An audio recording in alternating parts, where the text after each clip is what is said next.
오순절 성령 강림으로부터 시작된 초대교회는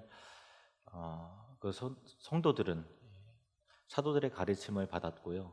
그리고 떡을 땜으로 교제하면서 그리스도의 몸 코이노니아를 함께 이루며 신앙생활을 했습니다. 그리고 오로지 기도하기에 힘썼다라고 되어 있어요.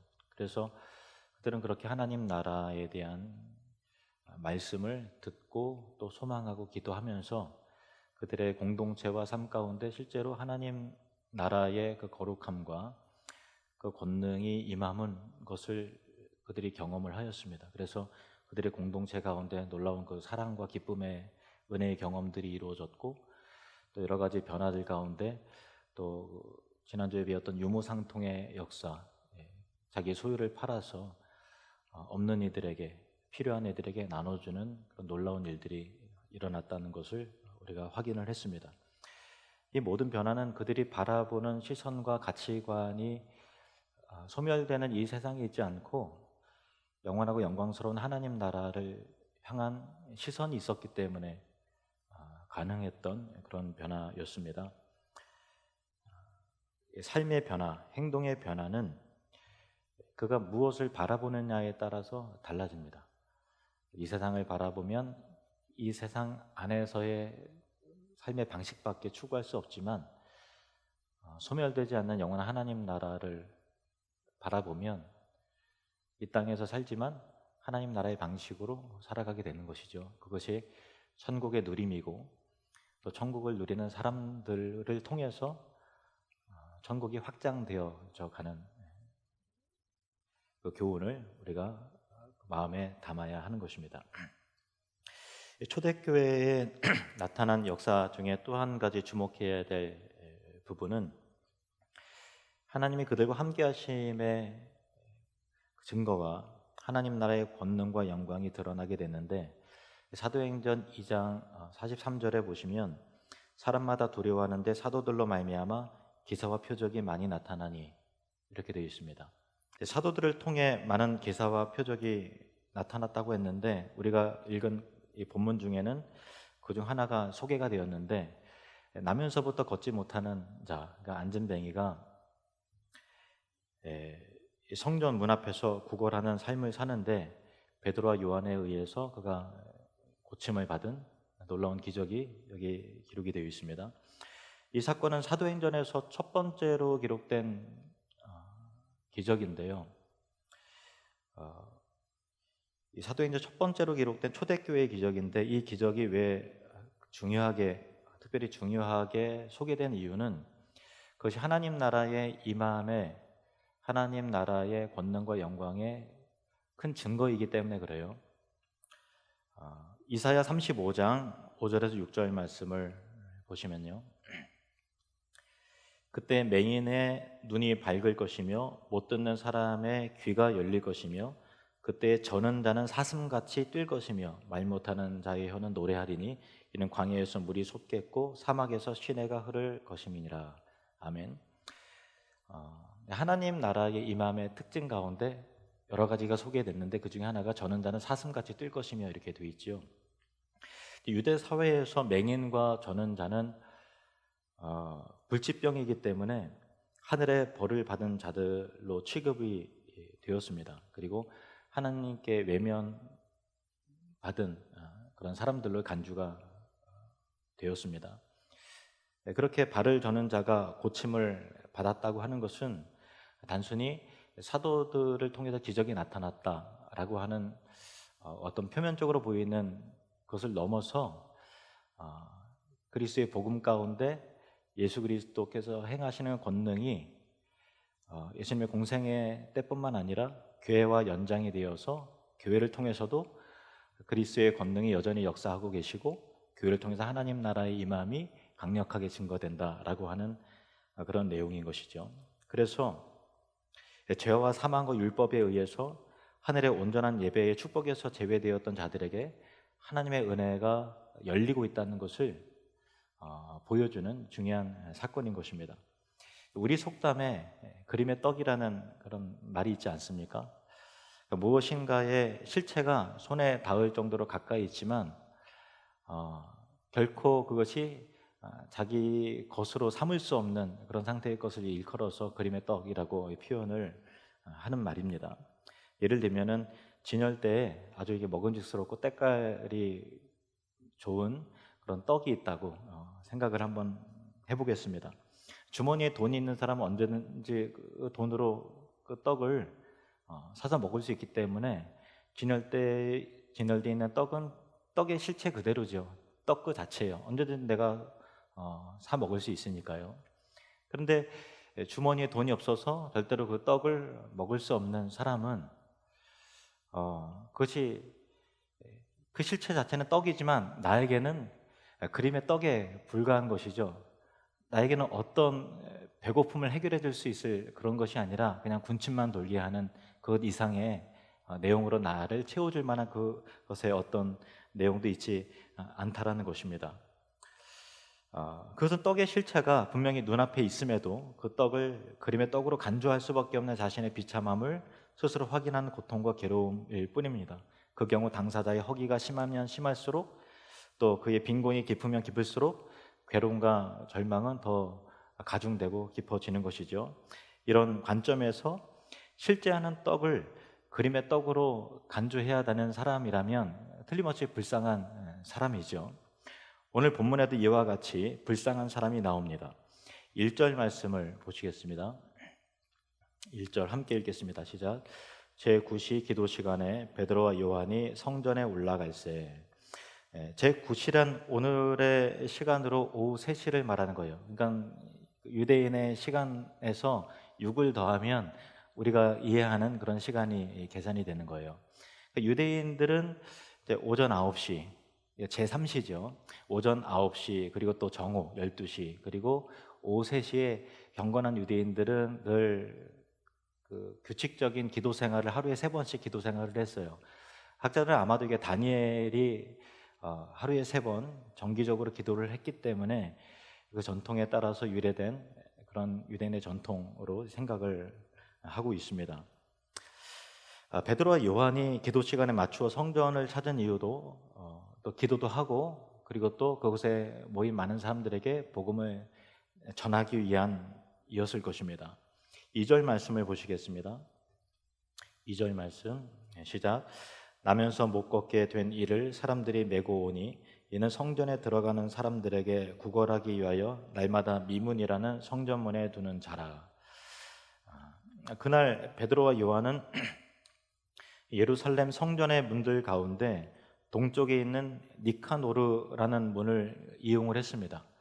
사람들은 그 문을 미문이라고 불렀는데 예루살렘 성전의 여러 문들 중에서 가장 아름다웠기 때문에 아름다운 문이다라고 해서 미문이라고 불렀는데 정식 명칭은 니카노르라고 하는 그런 문이었어요. 근데 그 당시에 이 역사학자였던 요세푸스가 실제로 그 문을 보고서 기록한 내용들이 있는데요.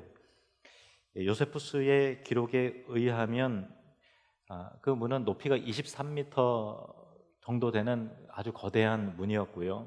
그리고 아름다울 뿐만 아니라 황동에 금과 또 은을 입혀서 만든 이중문으로서 아주 웅장하고 또 장엄했다고 합니다. 바로 그 아름다운 미문 앞에 태어날 때부터 걷지 못하는 이 거린이 앉아 있었습니다. 그가 그곳을 구걸 장소로 택한 것은 미문은 성전 밖에 있는 이방인의 뜰, 성전에 여러 가지 구조가 있는데 이방인의 뜰은 성전 밖에 있었고 또 성전 안으로 진입을 하기 위해서는 이제 미문이라는 곳을 동쪽에 있는 그 미문을 통해 들어가면 이제 여인의 뜰로 진입을 하게 되는 거죠. 그러니까 미문은 성전 밖과 안을 구별하는 그런 문이었습니다. 그런데 그 출입구에 평소 통행인이 가장 많았기 때문에 그가 구걸 장소로 그것을 택했던 것 같습니다. 사도행전 4장에 보면 그의 나이가 40여 세였음을 밝히고 있는데 안진뱅이인 그가 매일 그곳에 나와 있을 수 있었던 것은 날이면 날마다 그를 그곳에다가 이렇게 옮겨주는 메어다가 그곳에 두는 사람들이 있었기 때문인데 그들이 이 걷지 못하는 이를 앵벌이 도구로 삼아 자기 이득을 취하는 불량배들이었는지 아니면 거리 내 가족들이었는지 그것은 알 길이 없습니다. 분명한 것은 그들은 그 안전뱅이를 성전 안으로 들어가서 하나님을 경배하는데 한 것이 아니라 그저 이게 구걸하게 하는 미문 앞에서 구걸하게 했다는 그런 것입니다. 유대인에게 있어 성전은 삶의 전부였어요. 시작과 끝이 다 성전이었습니다. 그래서 유대인과 성전을 분리하여 생각하는 것 자체가 이제 불가능한 것이었습니다. 그러나 그 안전뱅이는 생명과도 같은 그 성전 안으로 들어갈 수 없었다라는 거예요. 일단 율법이 그를 막고요. 그리고 사회적 분위기가 그를 막았고, 그리고 사람들도 그를 미문 앞에 내려놓고 구걸하게만 할 뿐 누구도 그를 성전 안으로 데려다 주지도 않았고, 또 당연하게도 자력으로, 자신의 힘으로 성전을 향해서 들어갈 수 없었다는 것입니다. 그는 태어난 이래 날마다 미문 앞까지 왔지만 40년 동안 단 한 번도 그 미문의 문턱을 한 번도 넘어본 적이 없어요. 수많은 사람들이 미문을 통해서 드나들면서 이렇게 자기 경건 생활을 했지만 단 한 번도 그 미문의 안쪽이 어떻게 생겼는지, 어떤 영광스러운 것들이 있는지 한 번도 본 적도 없고 또 구경해 본 적이 없다라는 것입니다. 그리고 감히 나도 그곳에 들어갈 수 있으라 생각조차 할 수 없는 그에게 있어서 성전은 아까 말씀드린 바와 같이 그림의 떡과 같은 그런 존재였다라는 것이죠. 그런데 본문 8절에 보면은 그 불쌍한 안전뱅이의 인생에 대반전이 일어났음을 소개하고 있습니다. 8절 말씀 보시겠습니다. 같이 읽죠. 시작. 뛰어서서 걸으며 그들과 함께 성전으로 들어가면서 걷기도 하고 뛰기도 하며 하나님을 찬송하니. 아멘. 무려 40여 년간 한 번도 일어서 본 적도 없었던 그가 일어난 것은 말할 것도 없고 하나님을 찬송하며 성전에 뛰어들어갔다는 거예요.